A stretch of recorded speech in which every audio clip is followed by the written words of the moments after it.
So guys, जब भी आपका मोबाइल लॉक होता है, मतलब आप लोग ईएमआई पे नहीं कर पाते या फिर आपकी ईएमआई लेट हो जाती है, उस टाइम आपका मोबाइल लॉक हो जाता है। आप लोग सोचते हैं कि अगर कोई भी कंपनी आपको मोबाइल लॉक कर सकती है तो वो क्या क्या चीज़ें एक्सेस करती होगी, मतलब उसको क्या क्या चीज़ें डाटा मिलता होगा उसके पास। कि जैसे कि मैं अभी आपको मोबाइल लॉक कर देता हूँ तो आपकी क्या क्या चीज़ें मैं आसानी से देख सकता हूँ, किस तरह से आपके मोबाइल को कंट्रोल कर पाऊंगा। तो वीडियो बने रहे कंटिन्यू, चैनल पर नए चैनल को सब्सक्राइब लीजिए ताकि इसी प्रकार की वीडियो आप लोगों तक पहुँचती रहेगी। तो इस वीडियो में आपको बताने वाला हूँ कि जब भी कंपनी आपको मोबाइल लॉक करती है, वैसे वो आगे से करती नहीं, ऑटोमेटिक सिस्टम रहता है। आपकी ईएमआई अगर पे नहीं होती है तो उसमें ऑटोमेटिक सिस्टम रहता है कि आपका पेड ऑप्शन नहीं दिखाएगा, अनपेड दिखाएगा तो आपका मोबाइल लॉक हो जाएगा। सिर्फ ऑटोमेटिक सिस्टम रहता है। लेकिन मैं आपको पूरा खोल के दिखाने वाला हूँ कि कंपनी क्या क्या चीज़ें आपके मोबाइल में से एक्सेस कर सकती है, कि आपकी फ़ोटो, वीडियो या फिर मेल वगैरह क्या क्या चीज़ें वो देख सकती है। तो जैसे कि मैंने अपनी कंपनी का एप्लीकेशन खोल लिया है, क्योंकि कोई भी कंपनी अलग अलग प्रकार की हो सकती है। आपके मोबाइल में कौन सी कंपनी का एप्लीकेशन लगा हुआ है लॉक करने के लिए वो आपको पता होगा। जब लॉक होता होगा तो किस प्रकार से लिखा हुआ आता होगा, क्योंकि मेरे पास किस लॉकर का है तो मैं किस लॉकर का बता रहा हूँ। हो सकता है आपके मोबाइल में कोई अलग हो, एमकॉप्स वगैरह या फिर कोई अदर कंपनी हो सकती है। तो मेरे पास किस लॉकर है मैं इसमें दिखा रहा हूँ।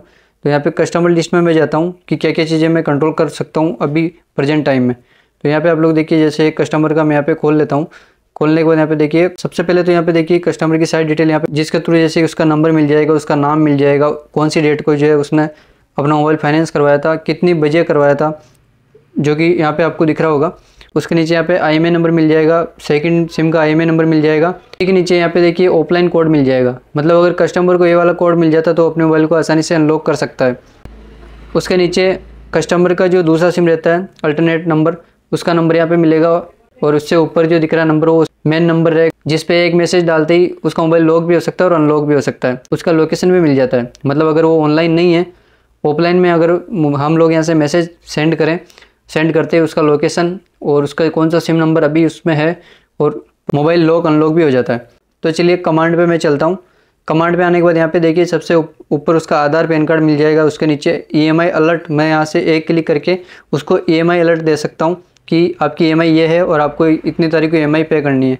उसके बाद ऐड EMI डिटेल्स, मैं यहाँ से उसकी EMI जो सिस्टम होता है EMI का वो यहाँ से चेंज कर सकता हूँ। उसके नीचे हाइड एप्स, शो एप्स, मतलब उसके जो मोबाइल में सारे एप्लीकेशन है एक झटके में मैं सारे को हाइड कर सकता हूँ और उनको चालू भी कर सकता हूँ। मोबाइल को मैं रिबूट कर सकता हूँ, मतलब बंद चालू कर सकता हूँ मोबाइल को यहाँ से।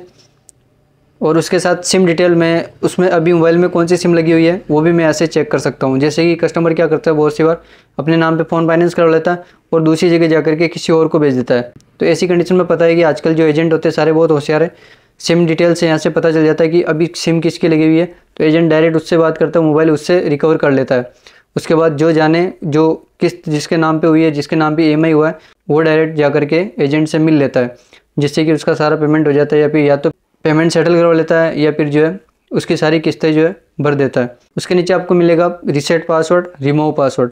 तो यहाँ पे जो उसका पासवर्ड लगा हुआ है स्क्रीन का, मैं यहाँ से रीसेट भी कर सकता हूँ और उस पासवर्ड को हटा भी सकता हूँ। मतलब जो उसका पासवर्ड लगा हुआ मैं चेंज कर सकता हूँ यहाँ से, और यहाँ से रिमूव भी कर सकता हूँ पासवर्ड को। सेट वॉलपेपर, रिमूव वॉलपेपर, ये वॉलपेपर का सिस्टम ऐसा है कि जैसे कि उसकी किस्त ड्यू है तो मैं यहाँ से सेट वॉलपेपर करते हैं उसकी किस्त ड्यू का वॉलपेपर उस पर सेट हो जाएगा। अगर वो दूसरा वॉलपेपर लगाना भी चाहेगा तो नहीं लगा पाएगा। जो वॉलपेपर मैंने लगाया है किस्त ड्यू का वो यहाँ से रिमूव भी मैं कर सकता हूँ। सबसे मेन चीज़ आ चुकी है लोकेशन। जैसे कि मैं यहाँ से एक क्लिक में उसका प्रेजेंट लोकेशन, प्रॉपर तरीके से उसका लोकेशन मैं यहाँ से ले सकता हूँ। सिर्फ मुझे पेस्ट लोकेशन पे क्लिक करना है और अभी मोबाइल चाहे आप किसी को भेज दो, किसी के पास है, चाहे उसने कौन सी सिम लगा रखी है, पेस्ट लोकेशन पे क्लिक करते ही उसकी लोकेशन मेरे पास आ जाएगी। जो एजेंट होता है, जो आपको फाइनेंसर होता है, उसके पास ये सारी डिटेल रहती है। उसके नीचे आप लोग आएंगे disable location toggle, enable location toggle. आपको पता होगा कि बहुत सी बार कस्टमर भी बहुत ज़्यादा होशियार रहता है तो उसकी लोकेशन बंद कर देता है। तो यहाँ पे देखिए लोकेशन सिर्फ बंद करने से लोकेशन नहीं होती है, वो आपके बाय डिफ़ॉल्ट ऑन रहती है सिस्टम के अंदर, जिसको आप बंद नहीं कर पाते। चाहे मोबाइल को रीसेट भी कर देंगे तो भी वो ऑन ही रहेगी। जब तक कि हम लोग आपके मोबाइल से हमारे एप्लीकेशन डिलीट नहीं कर देते, अनइंस्टॉल नहीं कर देते, तब तक ये वाली चीज़ें चालू रहती है।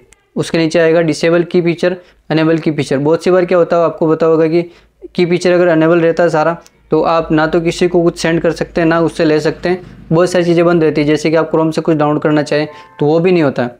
बहुत सारे लोग ऐसे हैं जिनको पता होगा क्रोम से कुछ डाउनलोड करना चाहेंगे तो नहीं होगा, और ऐसी एप्लीकेशन जो थर्ड पार्टी होगी प्ले स्टोर के अलावा तो वो नहीं चलती इसमें। अनेबल की फीचर करते ही वो सारी चीज़ें ऑन हो जाएगी, आप थर्ड पार्टी एप्लीकेशन, वेबसाइट कुछ भी यूज़ नहीं कर पाएंगे।